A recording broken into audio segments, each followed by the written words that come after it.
Yan, magandang hapon mga paps. So, may 5 ulit tayo na tinutuno. Yan yung apat. Tapos, andito yung isa. So, patatakbuhin na lang natin to mga paps, no?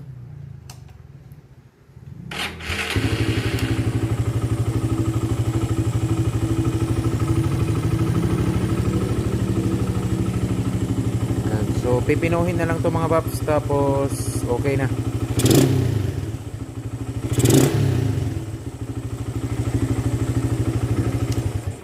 Pagka ipo-push start yun mga paps sa umaga, so wag niyo lang natin lagyan ng throttle kasi malulunod.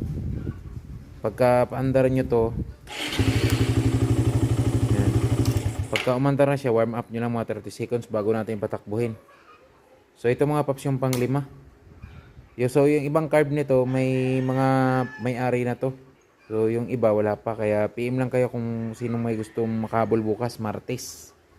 Ship natin.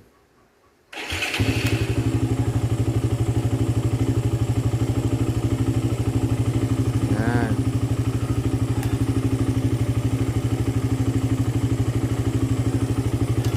So yun lang naman mga paps.